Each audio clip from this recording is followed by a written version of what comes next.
Night shift doesn't just make you tired. Most first responders already know the schedule is rough, but what many don't realize is that night shift affects almost every system in the body: hormones, metabolism, mental health, recovery, and even decision making. And the dangerous part is, the damage is gradual. You don't notice it day to day, but a few years in, sleep feels impossible, the energy is unpredictable, weight gain starts, and mood changes become normal. This isn't a motivation issue. It's a biological mismatch between the human physiology and a reversed day-night cycle. One of the most common things officers notice after a few months on nights is that sleep stops feeling normal. You might get home exhausted, fall asleep quickly, and then wake up 3 or 4 hours later for no clear reason. Or you sleep long, but wake up feeling like you never rested at all. Many first responders start thinking something is wrong with them: insomnia, stress, or just getting older.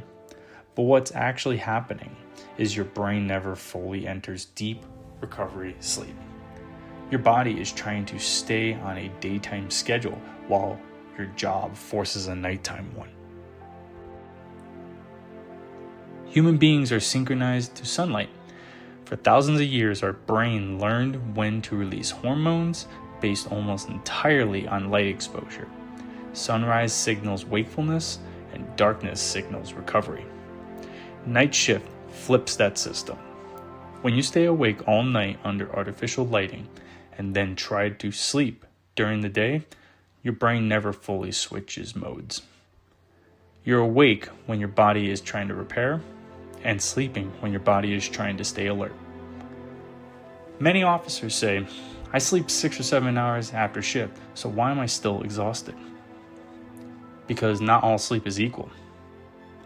Daytime sleep is lighter and fragmented. Even in a dark room, your brain still detects daylight through your eyes and skin. The body reduces melatonin, the hormone responsible for deep restorative sleep. So instead of deep recovery, you get shallow rest. On paper, it looks like enough sleep. Biologically, it isn't. Night shift also disrupts testosterone, growth hormone, and cortisol. Testosterone and growth hormone are released primarily during deep sleep, which means if deep sleep is reduced, recovery and muscle repair decrease. Cortisol, the stress hormone, increases when the body senses irregular sleep patterns. Over time, this leads to fatigue, slower metabolism, reduced motivation, increased fat storage.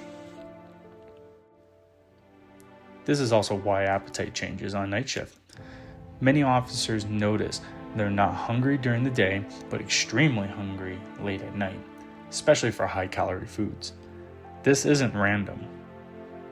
When the circadian rhythm is disrupted, the brain looks for fast energy to stay alert.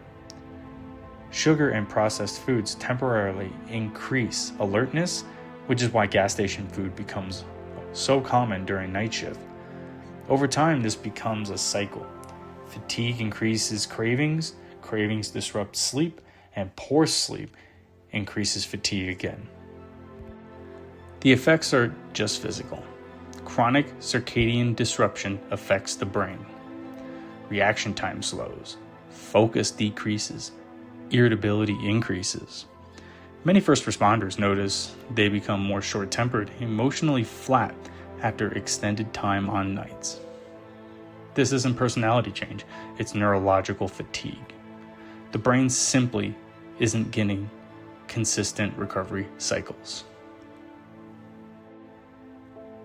Another effect many first responders notice but rarely connect to sleep is emotional change.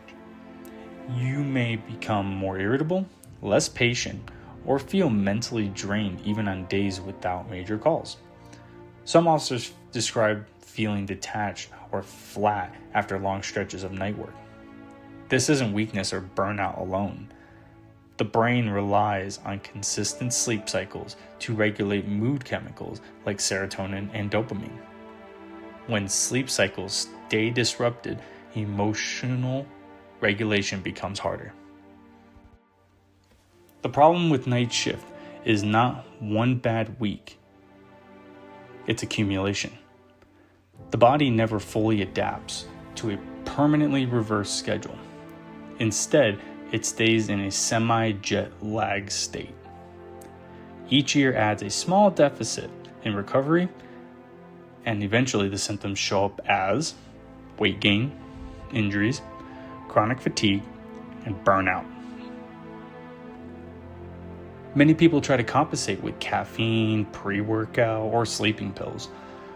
Those can temporarily help symptoms, but they don't fix the underlying rhythm problem. In fact, they often push sleep cycles further out of alignment, which increases fatigue long term. The goal isn't to perfectly adapt to night shift. That's not realistic. The goal is to reduce how confused the body's clock becomes. Small, consistent signals matter. So, controlling light exposure after shift, consistent sleep timing even on days off, limiting bright light before sleep, short recovery-focused workouts instead of exhaustion workouts. These don't eliminate night shift fatigue, but they dramatically reduce the long-term damage. The important thing to understand is that this happens slowly. No singular shift causes the problem. It's the repetition, months and years of inconsistent sleep timing. That's why many first responders feel fine early in their career, but several years later, the fatigue feels constant, even when the job hasn't changed. Many first responders think the job damages them only because of dangerous calls. In reality, the schedule itself quietly impacts health every single day. The officers who last longest in the career are usually the ones who learn to manage recovery, not just performance. I put together a program that explains how to stabilize sleep, recovery, and energy while working rotating shifts. If you want it, just send me a message. As always, stay safe out there.